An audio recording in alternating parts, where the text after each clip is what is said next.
Hello, Carol. Hello, Janice Carol, I mean. I'm so happy to talk to you. And you're from Melbourne, Australia. And Yes. you have your own blog, Romance Scam Survivor. And how comes that you became familiar with the subject romance scam? Like many others, I got caught in a romance scam for myself. This was back in 2012. I had recently moved from Brisbane to Melbourne, so that's a large move, and I had thought when I came here that I would look for some companion to explore the local area with. So I went online. I'd not been online before, and within a couple of days was approached by a very attractive looking engineer, or so I thought, and proceeded to communicate with him.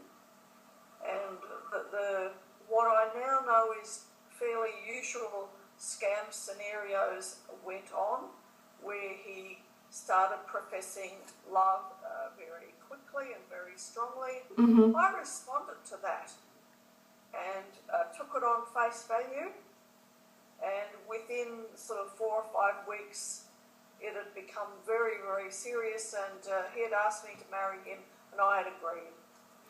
Mm-hmm. In that time he'd moved from America to Manchester in England, which was supposedly his home base, and then taken a contract fixing mining pipelines, oil pipelines in Dubai. The plan was that he would do that contract for about 8 weeks and then come on here to Australia to be with me. Of course, once he got into Dubai, there came requests for money, and the first one is always the most critical one, I think, and this was for business purposes. It was a loan, and at that point, I was very much wanting to support that relationship, and out of a stance of doing it out of love, I actually gave him some money, and it went on from there. In the space of about 5 weeks, I had ended up giving him over 260,000 Australian dollars. Wow, that's a lot of money. It's a lot of money. It's a lot of money. Only when it was obvious that I had no money left, could give him no more, did he, find a way in the story anyway of going back to England, where what I expected he could access his money, and the last thing I heard from him was supposedly getting on a plane and him saying, I love you so much and thanks for everything. I thought that was a bit dismissive, but I thought, he must mean all that I've done for him in Dubai, and I'll hear from him in a day or so when he gets back to England. I never heard from him again, and in that context, that's how I realised it was a scam. Okay. Many people who know my blog keep asking me, how do people send money to someone they never met in person? Well, if you've done this, you know that one of their skills is to build up a very high level of intimacy.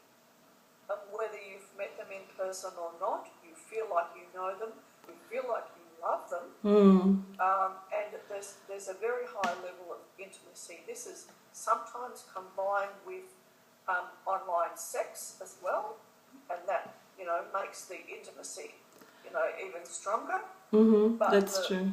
this is somebody that you are talking with on the phone, on the web, or whatever, 3 or 4 times a day, sometimes for many hours. The other trick they have is to keep you sleep deprived so that you don't have enough time to think rationally about what is happening. So they have constant contact with you. So it's not a question of somebody you don't know. You do think you know them, even though you haven't met them in person. It's true, but you do have a high level of intimacy with them. That's true. Yes. How did you find out that you were scammed, and what was your reaction? Did you involve police, or what did you do? Well, after there was no more contact from him, it took me a day or so to realise I had been scammed. I had been aware that it might be a scam, but because of the level of intimacy, I discounted that. So that's where the level of intimacy, I think, is really, really important, that they are skilled emotional manipulators as well. So if you have any doubts, they can very quickly manipulate around that. What was my reaction? Excuse me a moment. Just another call coming in from my mother. That's great.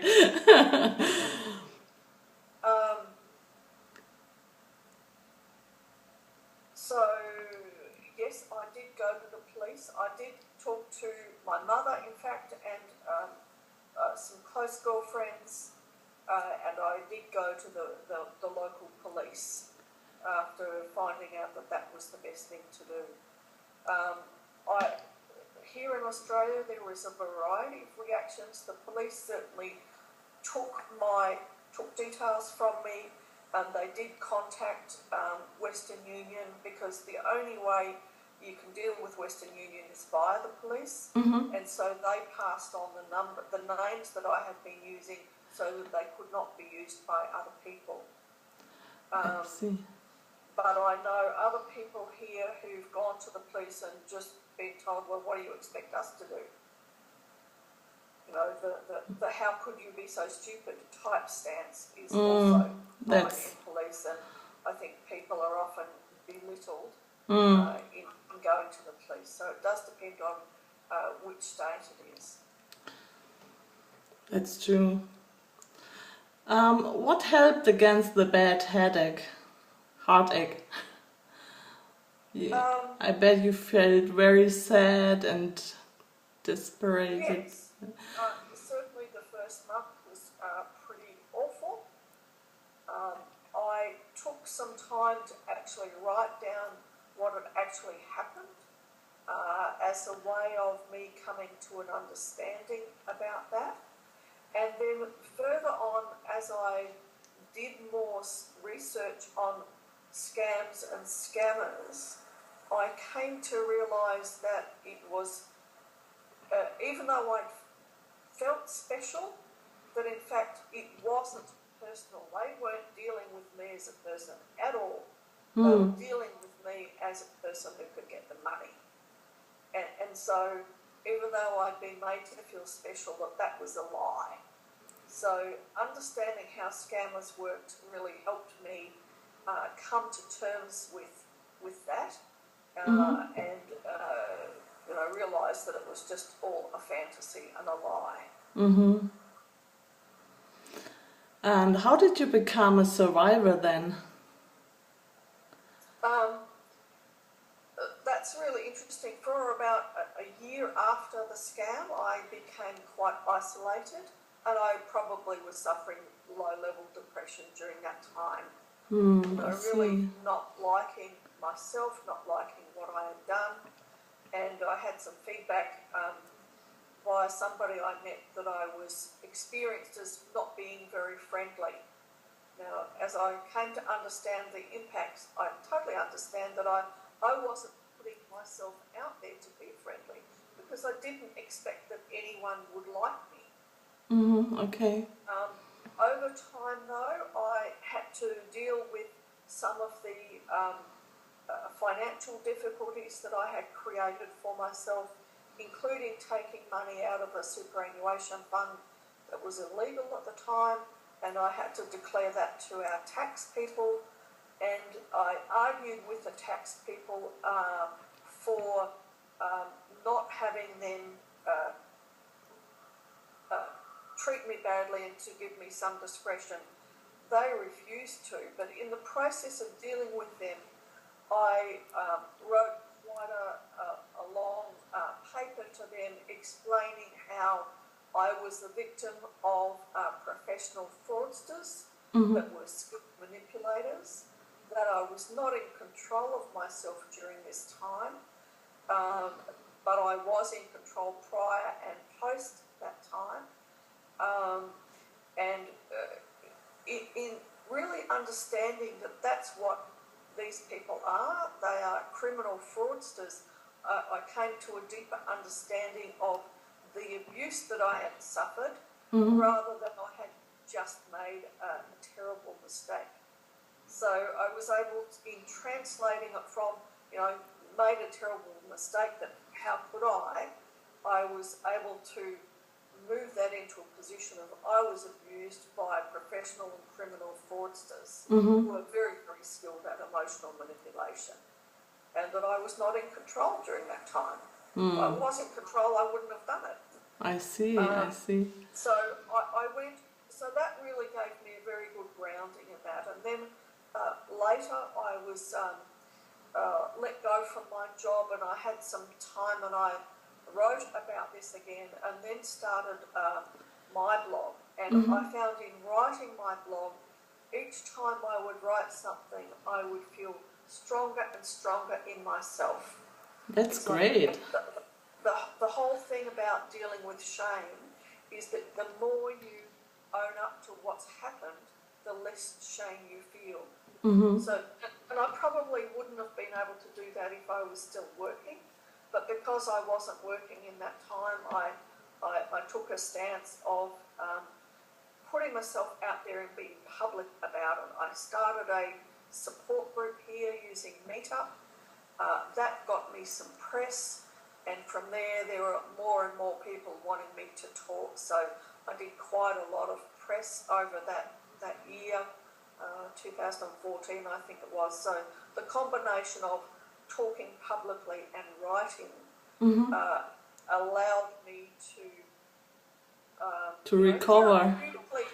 Therapeutically deal with all of those issues that I had to deal with, but also contribute back to others about what was going on. I had written a book, though I didn't get that published and didn't self-publish. Probably would like to go back and redo that at some stage. Okay. I thought you already have published it. So. No, not my book. Though the blog is there, and there's a lot of information in the blog. And each time I explored a different element of that, you come to a much better understanding. And after writing that blog for about a year, and doing that once a fortnight, I found at the end of that time there was no more strong desire to go there. So I sort of worked it through my system by doing that, including some public speaking. That was also very therapeutic, putting some, doing some speaking around the libraries here. And I continue to get invitations now to, such as yours, or from other people writing different blogs in magazines and newspapers. And whenever I do get those requests, mostly I do them. I did originally set up my blog as Janice Carroll when I was still a little concerned about whether to do it in my own name or not. But in fact, when I started up the Meetup group and the press started happening, I very quickly went across to my real name, and Jan Marshall is my real name. Okay. I see. That would have been one of my questions, if you already got married and found your soulmate. So okay. So there's still a chance to... Yes, I don't find that I'm putting myself out there. I did for a while, and I've done various, it goes up and down when I put myself out there or not. but I've since started another job, and so I'm working 3 days a week at the moment, and have been doing more than that. So there's been little energy for other things. I see. Do you have any tips for users of dating sites? Look, I do think they need to be very aware of the profile of scammers and what scammers are likely to do before they go onto dating sites. Be wary of the red flags that there are out there, and there are many sites giving lists of the red flags, and it's really, really important to know that. And also trust your girlfriends.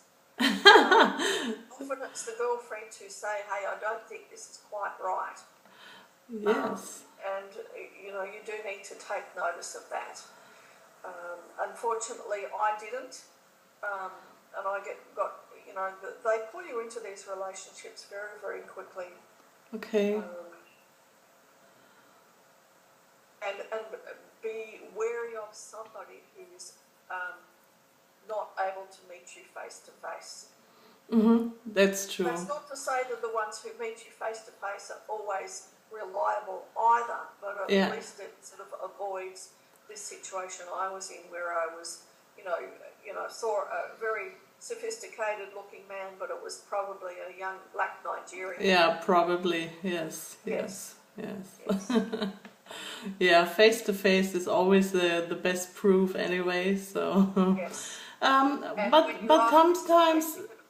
sometimes they use video sequences they play in. So and then the picture stops and freezes. And they say, oh, there's something wrong with the connection. but if that happens all the time, that's the proof too that they are not real. Yes, absolutely. It certainly happened with me that they didn't allow me to see them. So yes, they're very skilled at making you think that they're trying all the different settings and doing all they would normally do. But they're not. That's another one of their very skilled lies. Yes. Janice, I'm so glad that we connected today, and I hope this interview will help many, many people. And I say thank you for the call. It shows that it's happening around the world. I get contacts from people all around England, America, Dubai even. You know, it's where you are is no hindrance to being caught in these sorts of scams. Yes. Thank you so much.